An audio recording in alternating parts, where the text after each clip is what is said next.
अनि last but not the least mistake भनेको आफ्नो हेल्थलाई केयर नगर्नु। It is also one of the most biggest mistake that all the teenagers do in their teenage period. टिनेजमा के छ र, बडीमा इनर्जी हुन्छ टन्न, आफ्नो हेल्थमा ध्यान नदिने, खायो जे पायो त्यही, रातभरि गेम खेल्यो।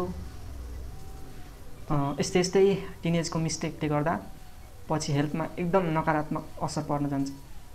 मैले अहिलेको टिनेजरमा के को बढी चलन देखिरहेको छु भन्दा धेरै जङ्क फुड खाने, अनि धेरै अल्छी गर्ने, दिनभरि मोबाइल स्क्रोल गर्यो, पल्ट्यो, खायो, सुत्यो, अनि खासै एक्टिभ नहुने। लाइफ कम्फर्टेबल छ नि त, फ्यामिलीले सबै पुऱ्याइदिएकै छ, बट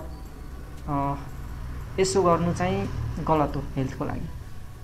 तिमीले दिनभरि मोबाइल हेर्छौ, त्यसले आई पावरलाई पनि कम गराउने भयो, अनि मोबाइल बढी घोप्टो परेर हेर्नाले स्लिप डिस्क भएर सर्जरी गर्नुपर्ने समेत प्रब्लम आउन सक्छ पछि।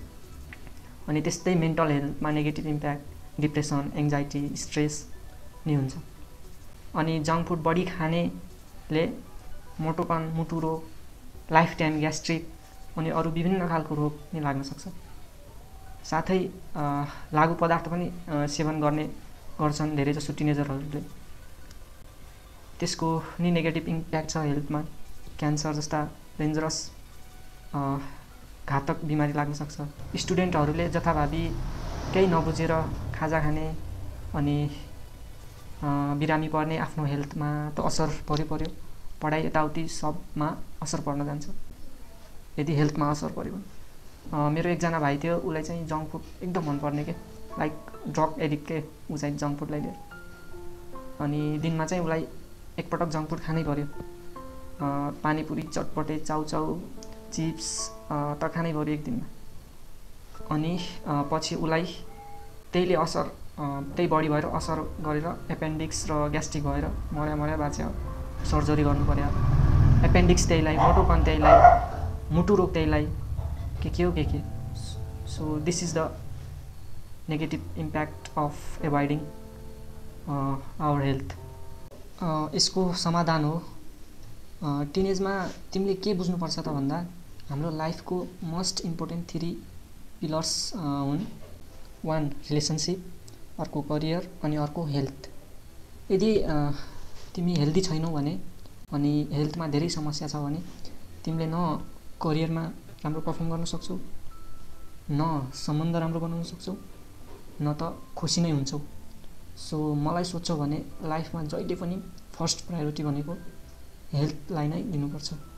हामीहरूले भन्ने गरिन्छ नि, health is the most precious wealth. So आफूले कस्तो खाना खाइरहेको छु त्यसमा ध्यान देऊ, एक्सर्साइज गर्ने गर, आफ्नो मेन्टल हेल्थमा ध्यान देऊ। खानाको कुरामा यति बुझ, आफ्नो घर भित्र बाहेक बाहिर बनेको खाना जे पनि खान्छौ भने ती सबैले हाम्रो हेल्थलाई असर गर्छ। अनि एक्टिभ हुने कुरामा चाहिँ यदि तिमी एउटै ठाउँमा 1 घन्टा या 2 घन्टाभन्दा बढी बस्छौ भने त्यो ब्याड ह्याबिट। दिनमा कममा नि 10,000 स्टेप्स हिँड्नै पर्छ अनि 2,000 to 3,000 क्यालोरी इनर्जी सक्नै पर्छ। अनि मेन्टल हेल्थको कुरामा चाहिँ यदि तिमीलाई स्ट्रेस, एङ्जाइटी र डिप्रेसन जस्तो सिम्पटम लक्षण देखिरहेको छ भने फ्यामिलीसँग कुरा गर, मेन्टल हेल्थ स्पेसलिस्टकोमा जाऊ, चेक गराऊ। मेन्टल हेल्थ भनेको पनि हाम्रो हेल्थ जस्तै त हो नि त, हेल्थको एउटा पार्ट हो नि त। सो यसको बारेमा खुलेर कुरा गर्न हिचकिचाउनु हुँदैन, नत्र पछि यसले ठुलो समस्या निम्त्याउन सक्छ। मलाई थाहा छ यो उमेरमा धेरै मेन्टल हेल्थ प्रब्लम्सबाट गुज्रिनुपर्छ।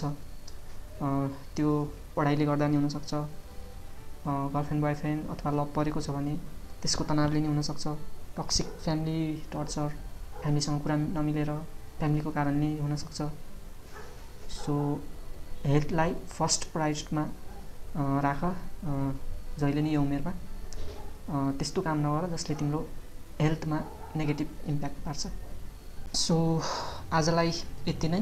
तिमीहरूले यो भिडियोबाट के नयाँ कुरा सिक्यौ, कस्तो लाग्यो यो भिडियो अनि आफूले सिकेको कुरा तल कमेन्ट बक्समा लेख्न सक्छौ र एकअर्कामा सेयर गर त्यो सिकेको कुरा।